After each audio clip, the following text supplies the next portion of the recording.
नमस्कार दोस्तों, मैं वैभव वंशराज आपका स्वागत करता हूं तक्षशिला ट्यूटोरियल के ऑनलाइन चैनल पे।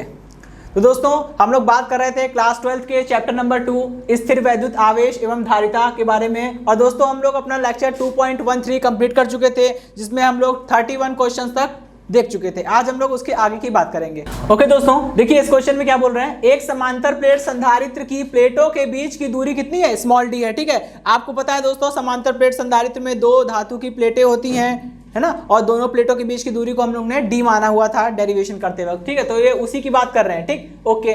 देखिए, प्लेटों के बीच d/2 मोटाई की एक धातु की पट्टी रख दी जाती है। ठीक है, तो धारिता पर इसका क्या प्रभाव पड़ेगा, ये क्वेश्चन है।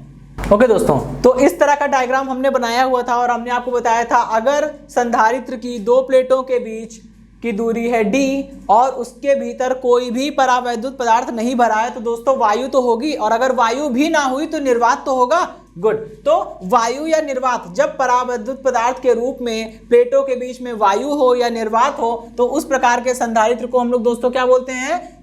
वायु संधारित्र। ठीक है, समांतर प्लेट वायु संधारित्र की धारिता। चलिए, समांतर प्लेट वायु संधारित्र की धारिता को, वैसे दोस्तों हम लोग धारिता को C से लिखते हैं, C फॉर कैपेसिटेंस। ठीक है, और लेकिन वायु संधारित्र की बात हो रही है, मतलब प्लेटों के बीच में परावैद्युत पदार्थ के रूप में वायु होगा या निर्वात होगा। ठीक है, तो C0 की वैल्यू कितनी आती है? ठीक है, A एप्सिलॉन नॉट अपॉन में D। ठीक है, ये तो वायु संधारित्र की धारिता हो गई। कब? जब इसके बीच में कोई भी माध्यम नहीं था। चलिए, अब हमने क्या किया, d/2 मोटाई की धातु की एक पट्टी रख दी है। यहाँ पे दोस्तों ध्यान रखने वाला है कि ये धातु की पट्टी रखी गई है। ठीक है, तो थोड़ा सा सतर्क हो जाइएगा, क्योंकि यहाँ पे आपको थोड़ा सा कंफ्यूज कर रहे हैं। ठीक, और दोस्तों हम जानते हैं, अगर हम प्लेटों के बीच में कोई परावैद्युत पदार्थ भर देते हैं, जिस परावैद्युत पदार्थ की मोटाई कितनी है? T है, मतलब T जो है वो D से छोटा है, मतलब परावैद्युत पदार्थ दोनों प्लेटों के बीच में पूरे स्थान में फिल नहीं है, बल्कि एक छोटी सी पट्टी रखी गई है T मोटाई की, इसके दोनों साइड थोड़ा सा स्पेस वैकेंट है। ठीक है, तो क्या होगा, तब संधारित्र की धारिता कितनी होगी? यदि प्लेटों के बीच T मोटाई की परावैद्युत पदार्थ की पट्टी रखी हो, तब संधारित्र की धारिता C बराबर कितना हो जाएगा? एप्सिलॉन नॉट A अपॉन में D minus T plus T upon में K।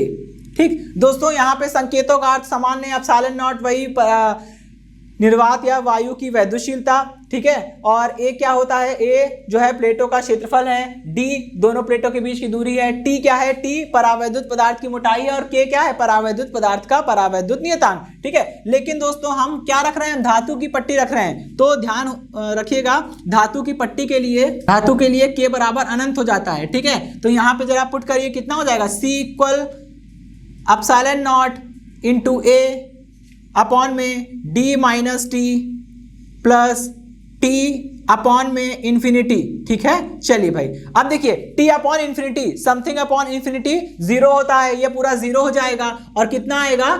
ये इक्वेशन बन जाएगी C equal epsilon not into A divided by D minus T। ठीक है, इक्वेशन नंबर 2। अब देखिए, इक्वेशन 1 और इक्वेशन 2 को डिवाइड करिए, क्योंकि पूछ क्या रहा है? प्रभाव क्या पड़ेगा? प्रभाव मतलब आपको ये बताना है कि बढ़ रही है धारिता या घट रही है। बढ़ रही है तो किस फैक्टर से, या कितनी बढ़ेगी, घट रही है तो क्या, कैसे। ठीक है, चलिए, तो हम क्या करेंगे, दोनों इक्वेशन को डिवाइड कर देंगे। डिवाइड किया, कितना आएगा? C0 अपॉन में C। ठीक है, अच्छा, अब देखिए दोस्तों, इससे हमें निपटना है, तो इसके लिए हम कंक्लूजन कैसे निकालेंगे? आप खुद बताइए कि D बड़ा है या D माइनस T बड़ा होगा। भाई देखिए, यहां हम क्या कर रहे हैं? D में से कुछ माइनस कर रहे हैं, और यहां D में कोई माइनस नहीं वगैरह कुछ नहीं किया गया। इसका मतलब जब आप किसी चीज में से कोई चीज माइनस कर ले रहे हैं, तो वो पोर्शन कम हो जाएगा ना, यानी D में से T घटा रहे हैं, तो जो रिजल्ट आएगा वो D से कम होगा। जाहिर सी बात है, इसका मतलब D is greater than D minus T। ठीक है, ओके। अब यहाँ पे आप क्या करिए, दोनों पक्षों में D से डिवाइड कर दीजिए, तो कितना आएगा? तो ये रिजल्ट कुछ इस तरह से निकल के नहीं आएगा कि ये बन जाएगा minus T upon D is less than 1, एक से छोटा है। तो देखिए, जब D minus T upon D एक से छोटा है, तो इसका एक मतलब निकलेगा कि भाई C0 अपॉन C भी क्या होगा? एक से छोटा होगा, और जब ये एक से छोटा होगा तो इसका मतलब क्या निकला कि C0 is less than C। इसका मतलब कि धातु की पट्टी रखने बाद धारिता क्या हो जाएगी? बढ़ जाएगी। ठीक है, क्योंकि C का मान, यानी कि धातु की पट्टी रखने बाद धारिता जो है वो C है, और धातु की पट्टी रखने से पहले धारिता थी वो C0 थी, और यहाँ C का मान ज्यादा आया है। इसका मतलब कि पट्टी रखने के बाद धारिता बढ़ गई और पहले वायु संधारित्र की धारिता कम पड़ गई। ठीक है, तो दोस्तों प्रभाव इतना पड़ेगा। लास्ट में हम लोग कंक्लूजन में ये लिखेंगे कि धातु की पट्टी रखने पर संधारित्र की धारिता बढ़ गई, इतना लिखना है बस। और ये क्वेश्चन इंपॉर्टेंट था क्योंकि ये क्वेश्चन प्रूफ करने वाले हैं और इस तरह क्वेश्चन इंपॉर्टेंट होते हैं। ठीक, चलिए ओके दोस्तों, तो ये क्वेश्चन हो गया। अब हम लोग मूव करते हैं नेक्स्ट क्वेश्चन की ओर। क्वेश्चन में बोल क्या रहे हैं, एक समांतर प्लेट संधारित्र की प्रत्येक प्लेटों का क्षेत्रफल कितना है? क्षेत्रफल है a के बराबर। ठीक है, ओके, दोनों प्लेटों के बीच दूरी है स्मॉल d के बराबर। इन दोनों प्लेटों के बीच t मोटाई की धातु की एक प्लेट रखी जाती है। धातु की प्लेट यहां भी रख रहे हैं हम लोग दोस्तों, ठीक है, ध्यान रखिएगा। धातु की प्लेट मतलब k बराबर, उसके लिए अनंत होगा क्योंकि धातुओं के लिए परावैद्युत नियतांक का मान अनंत होता है। 1 नंबर का ऑब्जेक्टिव क्वेश्चन एग्जाम में पूछते हैं। ठीक, तो धातुओं के लिए k बराबर 1, ठीक, सॉरी k बराबर इंफिनिटी, अनंत। इससे निकाय की धारिता पर क्या प्रभाव पड़ेगा? सेम पहले जैसा क्वेश्चन है। सबसे पहले तो समांतर प्लेट वायु संधारित्र की धारिता, समांतर प्लेट वायु संधारित्र की धारिता कितनी होती है दोस्तों? C not equal into epsilon not upon में d। ठीक है, इक्वेशन नंबर 1। अब आप क्या करेंगे, अब आप इनके बीच में t मोटाई की धातु की एक प्लेट रख देंगे। कितनी हो जाएगी? C equal epsilon not into a upon में d minus t plus t upon में k।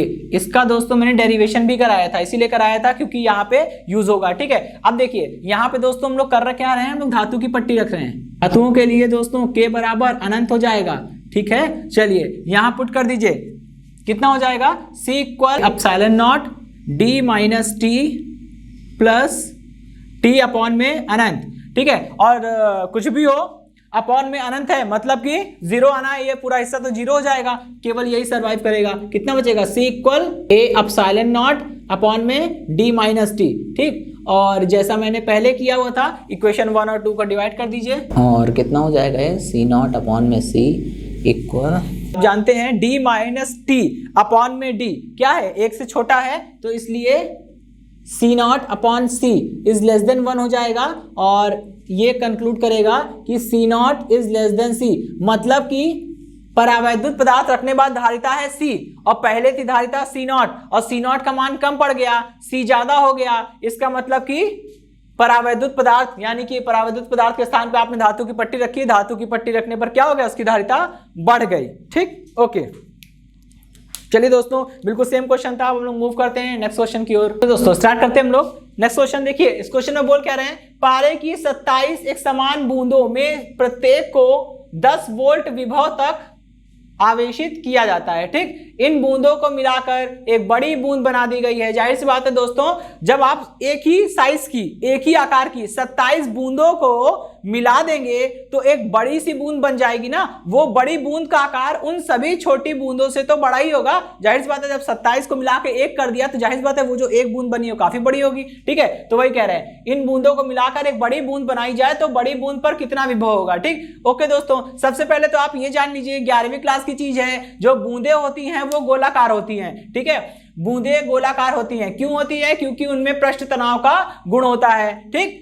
छोटा सा हम लोग रिकैप्चुलेट कर लेते हैं पुरानी चीजों को। ठीक है, बूंदे गोलाकार होती हैं क्योंकि उनमें पृष्ठ तनाव होता है। पृष्ठ तनाव के कारण कोई भी द्रव अपने मुक्त पृष्ठ के क्षेत्रफल को कम से कम करने का प्रयास करता है। ठीक है, इसीलिए वो एक गोलाकार रूप धारण करता है क्योंकि गोले का पृष्ठ क्षेत्रफल न्यूनतम होता है। दिए गए आयतन के सभी आकारों में गोले का पृष्ठ क्षेत्रफल सबसे न्यूनतम होता है, इसलिए बूंदे गोलाकार बनती हैं। ठीक है, चलिए तो क्या है, सबसे पहले मुझे निकालना पड़ेगा छोटे बूंद की धारिता, फिर छोटे बूंद पर कितना आवेश है मुझे वो निकालना पड़ेगा। ठीक, माना छोटी बूंद की त्रिज्या r है, तब छोटी बूंद की धारिता, भाई धारिता को हम लोग C से लिखते हैं और छोटी बूंद की धारिता है मतलब कि कैपेसिटी या कैपेसिटेंस ऑफ स्मॉल ड्रॉप, या स्मॉल ड्रॉप के नाते मैंने यहाँ पे S लिखा हुआ है। ठीक है, और ये कितना होता है 4 pi epsilon not into r आएगा।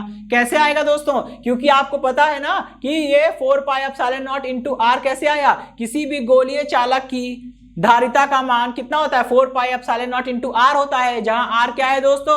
उस गोलीय चालक की त्रिज्या है। यहाँ पे गोलीय चालक के रूप में क्या है, हमारे पास बूंदे हैं, तो बूंदों की त्रिज्या ले लेंगे, कोई दिक्कत नहीं। ठीक है, तो इतनी बात समझ में आ गई। अच्छा, अभी देखिए क्या कर रहे हैं, ये 27 एक समान बूंदे, अभी 27 बूंदों को छोड़ दीजिए। ठीक है, 10 वोल्ट विभव तक हमने क्या किया, इसको आवेशित किया है। तो आपको पता है ना, जब इस बूंद को हम आवेश देंगे तो विभव उत्पन्न हो जाएगा, क्योंकि no charge means no potential, first charge आएगा देन पोटेंशियल डेवलप होगा, ठीक है। तो अगर हमने इसे 10 वोल्ट तक चार्ज किया है तो इस पर आवेश कितना होगा, कितना हो जाएगा, Q बराबर कितना होता है, CV होता है ना दोस्तों, तो QS is equal to CS into VS, ठीक है। QS मतलब Q मतलब आवेश, S मतलब स्मॉल ड्रॉप पर आवेश, और CS मतलब छोटी बूंद की धारिता, स्मॉल ड्रॉप की धारिता, और VS मतलब छोटी बूंद का विभव, ठीक है। चलिए तो अब क्या करना है, यहाँ पे वैल्यू पुट कर दीजिए और ये कितना हो जाएगा दोस्तों, ये हो जाएगा QS is equal to CS की वैल्यू रख दे रहा हूं मैं डायरेक्ट, कितना हो जाएगा 4 pi epsilon not into R, और ये multiplied by VS, equation number 1, ठीक है। चलिए इतनी बात समझ में आ गई। अब यही काम करेंगे दोस्तों बड़ी बूंद के लिए, ठीक है। देखिए माना बड़ी बूंद की त्रिज्या कितनी है, बड़ी बूंद की त्रिज्या कैपिटल R, छोटी बूंद की त्रिज्या स्मॉल r, ठीक है। तो बड़ी बूंद की त्रिज्या अगर r है, ठीक है, तो हमें बड़ी बूंद की धारिता निकालनी है, सेम फॉर्मूला अप्लाई कर दीजिए। लेकिन दोस्तों यहाँ पे कैपेसिटी ऑफ लार्ज ड्रॉप है ना, या बिग ड्रॉप, तो हमने L लिखा हुआ है, CL इक्वल कितना हो जाएगा 4 pi epsilon not into capital R, ठीक। अब देखिए बड़ी बूंद पर कितना आवेश कितना विभव होगा वही तो हमें नहीं पता ना, वो हमें निकालना है, ठीक। चलिए यदि बड़ी बूंद पर विभव V हो, यदि बड़ी बूंद पर विभव V हो, तब बड़ी बूंद पर आवेश कितना हो जाएगा, बड़ी बूंद पर आवेश को हमने कैपिटल Q मान लिया है, ठीक है। तो capital Q is equal to कितना होगा CL इंटू V, भाई Q बराबर CV होता है ना, तो बड़ी बूंद पर आवेश यानी कैपिटल Q हमने माना हुआ है ना, बड़ी बूंद पर आवेश कैपिटल Q है, तो बड़ी बूंद पर आवेश capital Q is equal to बड़ी बूंद की धारिता यानी कि CL इंटू बड़ी बूंद पर विभव, ठीक है। चलिए तो आप क्या करिए, यहां से वैल्यू पुट कर दीजिए, कितना आ जाएगा, ये हो जाएगा Q equal 4 pi epsilon not into R into V, ठीक है। चलिए ये हो गया हमारा इक्वेशन नंबर 2, ठीक। अच्छा अब देखिए आपको पता है ना कि आवेश संरक्षण का नियम नाम की कोई चीज होती है। आवेश संरक्षण का नियम ये कहता है कि आवेशों की ना तो कमी होगी ना अधिकता होगी, ठीक है। यानी टोटल चार्ज कुछ भी कर लीजिए, कुछ भी मतलब कुछ भी कर लीजिए, है ना, जितना जोर लगाना लगा लीजिए, आवेश की मात्रा में कोई भी कमी या बढ़ोतरी नहीं होगी, कुल आवेश हमेशा नियत रहेगा। यही काम यहाँ पे होने वाला है। देखिए छोटी बूंद पर कुल आवेश यानी कि यहां पे हमने जो निकाला है वो प्रत्येक छोटी बूंद पर इतना आवेश है, तो आप 27 छोटी बूंदों को मिलाकर एक बड़ी बूंद बना रहे हैं, तो यानी कि 27 छोटी बूंदों पर टोटल आवेश जो होगा वही आवेश अकेला बड़ी बूंद पर होगा, ठीक है। तो आवेशों के आवेश संरक्षण के नियम से क्या होगा कि कैपिटल Q यानी बड़ी बूंद पर आवेश, या मैं लिख देता हूं बड़ी बूंद पर आवेश इज इक्वल टू 27 इंटू प्रत्येक छोटी बूंद पर आवेश, तो capital Q is equal to 27 into small QS, ठीक है। चलिए वैल्यू पुट करिए, कैपिटल Q की वैल्यू यहां से, QS की वैल्यू यहां से, कितना हो जाएगा कैपिटल Q की value 4 pi epsilon not into R into V, ठीक है, इज इक्वल टू ये हो गया 27 इंटू ये हो गया 4 pi epsilon not into small r into VS, ठीक है। चलिए अब देखिए 4 पाई एप्सिलॉन नॉट से 4 पाई एप्सिलॉन नॉट आराम से कट जाएगा, ठीक है। और अब देखिए प्रॉब्लम जो फंसेगी वो ये है, VS की वैल्यू आपको पता है, ठीक है। यहाँ पे इक्वेशन आके रुक जाएगी, सारा काम धाम यहाँ पे रुक जाएगा, ठीक है, इंटू R इंटू VS। अब क्या करें, ठीक है, क्योंकि इक्वेशन नंबर 2 इक्वेशन नंबर 3 बन चुकी है। देखिए यहां से मामला आगे तब तक नहीं बढ़ेगा जब तक आपको कैपिटल R और स्मॉल r में संबंध नहीं पता होगा, क्योंकि दोस्तों VS का मान मतलब प्रत्येक छोटी बूंद पर विभव जो कि 10 वोल्ट है, क्योंकि प्रत्येक छोटी बूंद को 10 वोल्ट तक आवेशित किया गया है, तो प्रत्येक छोटी बूंद पर विभव यानी VS हमें पता है, ठीक है। अगर हमें कैपिटल R और स्मॉल r में संबंध मिल जाए तो सॉल्व हो सकता है। अब कैपिटल R और स्मॉल r में संबंध कहां से लाएंगे, आपको पता है दोस्तों कि मटेरियल तो चेंज होगा नहीं, मटेरियल तो घटे बढ़ेगा नहीं, यानी कि बड़ी बूंद जो है वो 27 छोटी छोटी बूंदों से मिलकर बनी हुई है, यानी 27 छोटी बूंदों का टोटल आयतन मिला देंगे तो बड़े बूंद की आयतन के बराबर हो जाएगा। तो यही है बड़ी बूंद का आयतन इज इक्वल टू 27 इंटू प्रत्येक छोटी बूंद का आयतन। भाई गोलाकार होती हैं बूंदे गोलाकार होती हैं, तो बड़ी बूंद भी गोलाकार होगी, छोटी बूंद भी गोलाकार होगी। तो मैं बात कर रहा हूं बड़ी बूंद की, तो बड़ी बूंद की अगर त्रिज्या है कैपिटल R, तो बड़ी बूंद का आयतन कितना होगा, गोले का आयतन होता है 4/3 पाई R क्यूब, ठीक है। बिल्कुल सिमिलरली यहाँ पे क्या होगा 27 इंटू छोटी बूंद भी तो गोलाकार है, तो छोटी बूंद का आयतन कितना होगा, यही होगा 4/3 पाई R क्यूब, ठीक है। चलिए 4/3 पाई से 4/3 पाई कट जाएगा और यहां से जो रिजल्ट करेगा वो कितना आएगा, capital R equal 3 into small r, अब यहां से वैल्यू उठाइए और वहां पुट कर दीजिए। इसको हम समीकरण नंबर 4 मान ले रहे हैं। समीकरण 4 से लिखिए जरा, कितना हो जाएगा? ये हो जाएगा 3r। कैपिटल आर की जगह हम क्या लिख सकते हैं? 3r लिख सकते हैं। 3r into v is equal to 27 into r into vs। vs मतलब छोटी बूंद पर विभव कितना है? 10। r से r कटेगा और यहां से v का मान निकल आएगा कितना, और 3 से भी कटेगा 9 टाइम्स में, ठीक है। तो v इज इक्वल टू कितना आएगा? 9 गुणे 10 यानी कि 90 वोल्ट। चलिए, तो ये आपका आंसर हो जाएगा दोस्तों। और ये क्वेश्चन काफी इंपॉर्टेंट है, ठीक है।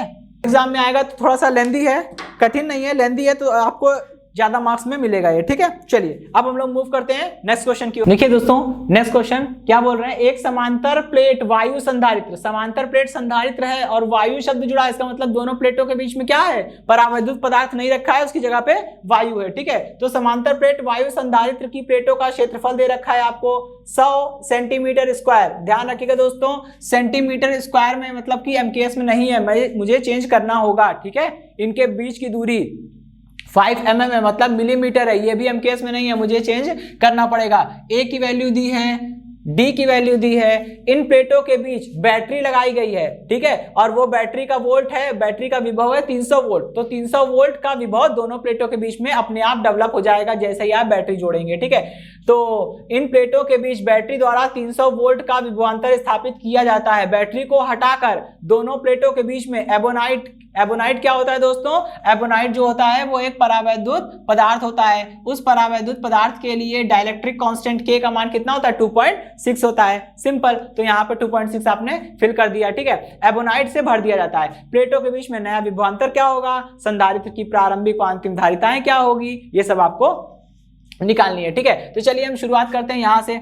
सबसे पहले तो ये बताइए कि प्लेटों के बीच में जब आप बैटरी को हटा के एक एबोनाइट की छड़ रखेंगे तो क्या क्या चेंजेस आएंगे? देखिए, सबसे पहले तो आप ये जान लीजिए कि वैद्युत क्षेत्र और विभव में ये संबंध होता है, ठीक है, बिल्कुल, है ना। और ई क्या है? ई होता है दोनों प्लेटों के बीच में वैद्युत क्षेत्र, यानी दोनों प्लेटों के बीच में समांतर प्लेट संधारित्र की दोनों प्लेटों के बीच में वैद्युत क्षेत्र इज इक्वल टू दोनों प्लेटों के बीच में विभव अपॉन दोनों प्लेटों के बीच की दूरी, ठीक। अच्छा, अब यहां से बताइए कि V upon D is equal to कितना हो जाएगा? E मतलब वैद्युत क्षेत्र, और दोनों प्लेटों के बीच में कुल वैद्युत क्षेत्र कितना होता है? सिग्मा अपॉन एप्सिलॉन नॉट, ठीक है, बिल्कुल। और सिग्मा को थोड़ा सा हम और मॉडिफाई कर लें तो कितना हो जाएगा? या चलिए इसको मॉडिफाई करने की जरूरत भी नहीं है, ठीक है। यहां से आप इसकी वैल्यू निकालिए, कितना आ गया? V इज इक्वल टू कितना हो जाएगा? सिग्मा अपॉन में एप्सिलॉन नॉट, ठीक, इनटू में भाई डी आ जाएगा। ये बात समझ में आ गई? इक्वेशन नंबर 1, ठीक। ये तो तब की बात है जब वायु रखी है, मतलब, और वायु के लिए हमने मान लिया जब प्लेट के बीच में कोई भी परावैद्युत पदार्थ नहीं है,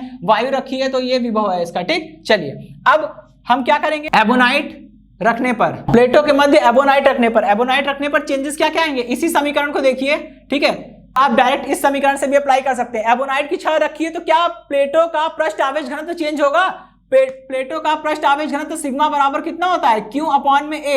भाई हमने परावैद्युत पदार्थ की प्लेट रख दी है, इससे आवेश तो बदलेंगे नहीं, आवेश जितना है उतना ही रहेगा, क्योंकि आवेश संरक्षण का नियम भी यही कहता है कि आवेश की मात्रा परिवर्तित नहीं होगी। अपॉन में क्या लिखा है? प्लेटों का क्षेत्रफल। अगर आप प्लेटों के बीच में कोई परावैद्युत पदार्थ रख देंगे तो क्या प्लेटों का क्षेत्रफल बदलेगा? नहीं ना। तो ना तो Q बदल रहा है ना A बदल रहा है, तो अब सिग्मा भी कैसे बदलेगा? यानी सिग्मा भी कांस्टेंट हो जाएगा। तो चेंजेस क्या कहां पे आएगा? चेंजेस आएगा V is equal to sigma as it is रहेगा। लेकिन दोस्तों पहले माध्यम क्या था? दोनों प्लेटों के बीच में माध्यम था वायु, तो यहां पे वायु की वैद्युतशीलता या निर्वात की वैद्युतशीलता रखी गई है। लेकिन अब माध्यम वायु नहीं है, तो माध्यम है क्या? माध्यम एबोनाइट है। तो एप्सिलॉन नॉट की जगह पे एप्सिलॉन आ जाएगा, मतलब माध्यम की वैद्युतशीलता, ठीक है। बस चेंजेस इतना हो रहा है कि एप्सिलॉन नॉट की जगह क्या आ जा रहा है? एप्सिलॉन आ जा रहा है, ठीक, इनटू में डी हो जाएगा। ओके, और आपको पता है ये V डैश, क्योंकि विभव चेंज हो गया, V dash is equal to sigma upon में, इसको मैं क्या लिख सकता हूं? इसको लिख सकता हूं एप्सिलॉन नॉट इंटू K और इंटू में D, ठीक है। इक्वेशन नंबर 2, इक्वेशन 1 और 2 को डिवाइड कर दीजिए, ठीक है। Equation 1 divided by equation number 2, देखिए कितना आएगा? ये आ जाएगा V divided by dash equal, यहां पे V की वैल्यू रखिए, कितना हो जाएगा? सिग्मा अपॉन में एप्सिलॉन नॉट इनटू में D, ठीक है। चलिए अपॉन में देखिए sigma upon epsilon not into K into D, देखिए सब कुछ कटेगा, केवल जो सरवाइव करेगा वो ये है कि V अपॉन में V डैश इक्वल सिग्मा से सिग्मा कटेगा, ये ऊपर चला जाएगा और ये बन जाएगा के। तो यहां से रिजल्ट क्या आएगा, v dash is equal to v upon में k, ठीक। और v कितना है, v आपको दिया गया है, v वो विभव है जो पहले था, कितना है 300, तो ये हो जाएगा v dash is equal to 300 divided by 2.6। और इसको आप सॉल्व कर लेंगे तो कितना आ जाएगा, ये करीब करीब आ जाएगा v डैश इक्वल 115 वोल्ट्स, ठीक है। ओके, कैलकुलेशन आप देख लीजिएगा, ठीक। 115 वोल्ट आ जाएगा। मतलब देखा आपने, पहले बैटरी से जोड़ा हुआ था 300 वोल्ट की बैटरी से, तो दोनों प्लेटों के बीच में विभव कितना था 300 वोल्ट। लेकिन जैसे ही हमने बैटरी हटाई और कोई भी परावैद्युत पदार्थ, जैसे मान लीजिए यहाँ दिया हुआ एबोनाइट को रखा, तो विभव v डैश बराबर कितना हो गया, v अपॉन k हो गया, ठीक है। यानी k गुना कम हो गया और कितना बन गया, 115 बन गया। चलिए, तो दोस्तों देखिए कितने आसानी से ये पहला वाला पार्ट सॉल्व हो गया है। ये थोड़ा सा ट्रिकी है इसलिए ये इंपॉर्टेंट है, ठीक है, इस पे इंपॉर्टेंट लगा लेंगे हम लोग। चलिए अब दोस्तों हम लोग बढ़ते हैं सेकेंड पार्ट की ओर। देखिए सेकेंड पार्ट में क्या बोल रहे हैं, प्लेटों की संधारित्र की प्रारंभिक और अंतिम धारिताएं, ठीक है, प्रारंभिक और अंतिम धारिताएं। चलिए, तो प्रारंभिक धारिता कैसे निकालेंगे, अंतिम धारिता कैसे निकालेंगे, इसकी बात करते हैं। दोस्तों ये समांतर प्लेट संधारित्र है, ठीक है, इतना काफी है। तो प्रारंभिक रूप से पहले तो उसमें वायु थी ना, पहले वायु थी, बाद में आपने एबोनाइट रखा है ना, तो जब पहले वायु थी तो उस समय जो संधारित्र बनेगा उसे बोलेंगे वायु संधारित्र। तो समांतर प्लेट वायु संधारित्र की धारिता C naught is equal to कितना आता है, एप्सिलॉन नॉट a अपॉन में d, ठीक है। चलिए, मुझे केवल कैलकुलेशन ही तो करनी है, तो करिए।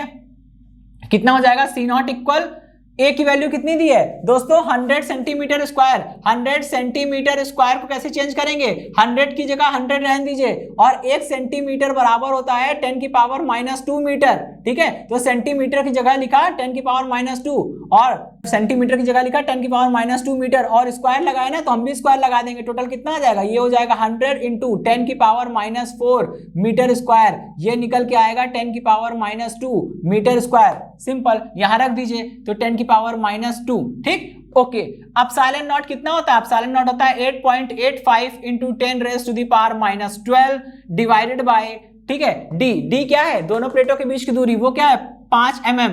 मिलीमीटर को मीटर में बदलना है तो 10 की पावर -3 से मल्टीप्लाई करेंगे, क्योंकि 1 mm इज इक्वल टू होता है 10 raise to the power -3 metre, ठीक है। चलिए, तो यहाँ पे इसको कैलकुलेशन करना है, केवल कैलकुलेशन, और कैलकुलेशन करने के बाद देखिए आंसर क्या आएगा। कैलकुलेशन करने के बाद जो आपका आंसर आएगा, C is equal to 1.77 into 10 raise to the power -11, ठीक है। चलिए, और जब आप परावैद्युत पदार्थ रख देंगे तब प्लेटों के मध्य परावैद्युत पदार्थ रखने पर क्या हो जाएगा भाई, C is equal to epsilon naught a के अपॉन में d होता है ना। तो ध्यान से देखिए दोस्तों, यहां कुछ बनेगा, C इक्वल है ना, C इक्वल ये हो जाएगा एप्सिलॉन नॉट a अपॉन में d, ठीक, इंटू में k, ठीक है। तो यहां से मैं ये लिख सकता हूं कि C इक्वल कितना हो जाएगा, C नॉट इंटू k, ठीक। यहां वैल्यू पुट कर दीजिए, k की वैल्यू ये दी है ना। चलिए, तो ये कितना हो जाएगा, C इक्वल C नॉट कितना है, C नॉट अभी मैंने निकाला, ये है 1.77 into 10 raise to the power -11, ठीक है। और सॉरी, यहाँ पे फैरेड जरूर लिख दीजिएगा दोस्तों, है ना, क्योंकि यूनिट नहीं तो नंबर नहीं, ठीक है। ओके, और यहाँ पे कहाँ गया भाई, ये हम k की वैल्यू, C नॉट की ये पूरी वैल्यू हमने उठा के रख दी। अब k की वैल्यू रख दें, k की वैल्यू कितनी है 2.6, इसको आप मल्टीप्लाई कीजिएगा तो आंसर कितना आ जाएगा, C equal 4.6 into 10 raise to the power -11 farad. या फैरेड पूरा लिख सकते हैं या केवल f लिख दीजिए, ठीक है। चलिए भाई, इतनी बात समझ में आ गई। अब हम लोग मूव करते हैं अपने थर्ड पार्ट की ओर। क्या बोल रहे हैं, प्लेटों का प्रारंभिक व अंतिम पृष्ठ घनत्व। प्लेटों का प्रारंभिक व अंतिम पृष्ठ घनत्व कैसे निकालेंगे भाई, पृष्ठ घनत्व मतलब सिग्मा ना, सिग्मा निकालना है। सिग्मा इज इक्वल टू कितना, Q अपॉन में A, ठीक। चलिए भाई, तो प्रारंभिक, अच्छा एक बात बताइए, यही चीज मैंने पहले भी सोचा था, मतलब पूछा है आपसे और आप अभी भी बोल रहा हूं, ठीक है, कि जब प्लेटों के बीच में वायु थी तब प्लेटों पर जितना आवेश था वो था Q, और प्लेटों का जो क्षेत्रफल था वो था A, ठीक है। अब ऐसा कुछ फर्क पड़ेगा क्या कि मैं बैटरी को हटा रहा हूं, उसकी जगह पे प्लेटों के बीच में हम परावैद्युत पदार्थ रख दे रहे हैं, तो परावैद्युत पदार्थ रखने से क्या क्या चेंज होगा? अरे भाई एप्सिलॉन नॉट की जगह एप्सिलॉन आ जाएगा, समझ में आया? धारिता बढ़ जाएगी, k गुना बढ़ जाएगी, C बराबर C नॉट इंटू के हो जाएगा जैसे अभी किया। लेकिन दोस्तों परावैद्युत पदार्थ रखने से क्या प्लेटों पर उपस्थित आवेश की मात्रा घटेगी या बढ़ेगी? नहीं ना, तो बस सिंपल, यानी आवेश फिक्स हो गया। और परावैद्युत पदार्थ रख देने से क्या प्लेटों का क्षेत्रफल बदलेगा? वो भी तो नहीं बदलेगा। तो यानी कि ना तो सिग्मा बदल रहा है ना तो ए बदल रहा है, इसका मतलब प्रारंभिक और अंतिम आवेश घनत्व एक ही होंगे। ठीक है, प्रारंभिक पृष्ठ आवेश घनत्व इज इक्वल टू अंतिम पृष्ठ आवेश घनत्व, और वो है सिग्मा। ठीक है, और इसकी वैल्यू कैसे निकालेंगे? Q अपॉन में A, ऐसे करके। ठीक है, अच्छा तो दोस्तों देखिए, अब मुझे Q तो पता नहीं है। ठीक है, Q पता नहीं है तो क्या करा जाए? तो हम इसके लिए हम एक काम कर सकते हैं, हमें ये रिलेशन पता है ना कि E इज इक्वल टू कितना होता है? E इज इक्वल टू होता है V अपॉन D। ठीक है, और E बराबर होता है दोनों प्लेटों के बीच में वैद्युत क्षेत्र कितना होता है? Sigma upon epsilon not. तो यहां से हम सिग्मा निकाल सकते हैं। ठीक है, कैसे? यहां से निकालेंगे सिग्मा इक्वल V अपॉन में D इंटू कितना हो जाएगा? ये हो जाएगा इंटू में एप्सिलॉन नॉट। ठीक है, V अपॉन D सारी वैल्यू रख दीजिए, कितना आ जाएगा? ये आ जाएगा सिग्मा इक्वल V कितना था शुरुआत में V था 300 अपॉन में D कितना है? D है यहाँ पे 5 मिलीमीटर को मीटर में बदलेंगे 10 की पावर -3। ठीक है, इनटू में भाई एप्सिलॉन नॉट मतलब 8.85 into 10 raise to the power -12। ठीक है, सबको कैलकुलेट करेंगे तो कितना आंसर आ जाएगा? ये आ जाएगा sigma is equal to 5.31 into 10 raise to the power -17। और ये इसका मात्रक क्या होगा? देखिए मात्रक यहां से निकालिए, इसका मात्रक क्या होगा? कूलाम अपॉन में इसका मात्रक क्या होगा? Metre square. तो ये हो जाएगा कूलाम पर मीटर स्क्वायर। चलिए भाई, तो इसी के साथ ये क्वेश्चन समाप्त होता है।